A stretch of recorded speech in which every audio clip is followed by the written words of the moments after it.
जगन्नाथ। तो आज आम घरे आरंभ हो जाइए कार्तिक मासर कार्तिक पूर्णिमा पंचक पालन होउची। तो आपण मैंने भावुवे तो पंचक 5 दिन तो कहीं एवं आरंभ हो गलानी कारण आमर ये भंडारी पोखर 9 दिन धरी बसता रामचरित मानस। तो आम कार्तिक मास पूरा नक केवल से 9 दिन ही पालन करि थाउ। तो कार्तिक मास जी चाहिए 5 दिन 9 दिन 7 दिन ता सहित पूरा मास सारा भी करें। तो यही मसटी को आम मासर सार बोली कही था कारण यही मसरे विष्णु निजर जोग निद्रार उठी था। तो तांको प्रसन्न करने समस्ते यही मसटी को सार बोली मानि था। सहित यही मसरे वर्ष साकर करथिबा जेतिकी भी पाप आमर धोई जाए। तेणु बग बकुली पर्यंत भी यही मसरे हबिष पालन करि। तो जो मैंने भी हबिष कर मास सारा से हापी कार्तिक पूर्णिमा। यही मसरे समस्ते हबिष छाड़ा सहित प्रातः माने सूर्योदय पूर्वर उठी प्रातः आरती करने सहित ठाकुर घर दुआर मुह और वृंदावती आगे मूर्जा पकाई वृंदावती आरती करथिले निजर वर्ष सारार पाप धोई जाए बोली मानि थांती। ये देखंतु बेल गछर डाल केमती पूरा छात उपर लगी। तो से आमको बेलपत्र तोलिया बिल्कुल भी असुविधा हुएनी। आई जो 9 दिन धरिकिना आम पूरा आराम से बेलपत्र तोलिकी माला करके दे पारू। तो एबे मु तो सकाळु सकाळु रेडी होगी आसी तोलिया कहीं मो द्वारा आउ किसी काम ही हुएनी। सबुठु सहज आ सुविधा काम मु ही धरनी से देखो मु चली आसी आज तोलिया बेलपत्र मो माताश्री को गुंथिबे।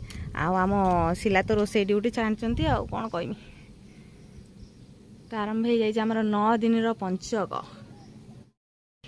ये देखु मु तोलिया स्टार्ट करदेली। तो सब 3 टिका पत्र ही तोली कोटा ये नाई ताको धोई देगी मो माताश्री के नहीं देवी से को माल गुंथिबे। केवल एतिक नुहे आहरी बहुत जाइए बाकी ये सर्टेज है बोली आसी।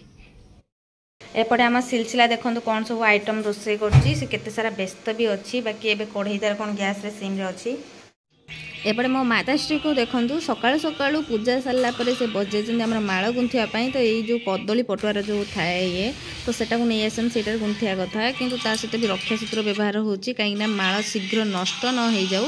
तो आमर गोटे तुलसी माल फूल माल ता सहित बेलपत्र माल 3टा जाए रामचरित मानस को।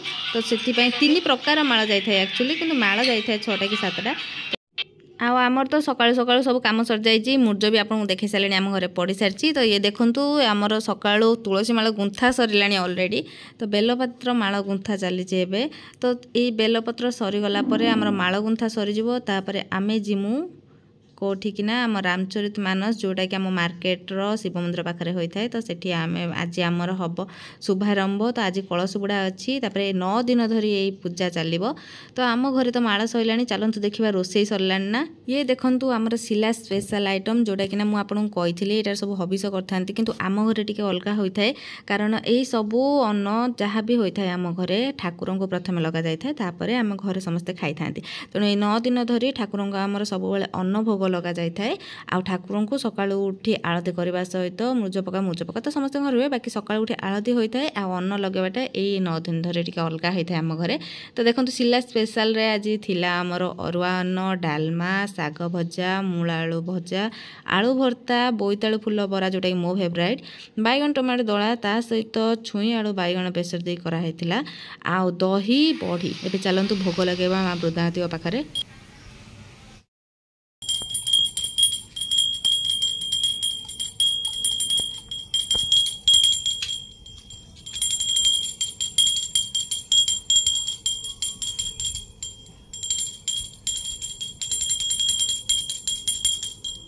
कार्तिक मासर धर्म कार्य हो कि वर्ष सारार जी धर्म करार होता है आम घर जहाँ भी पूजा पाठ होता है से सबूर श्रेय मो माताश्री को जाऊँगी कहीं ये सब आम करूँ।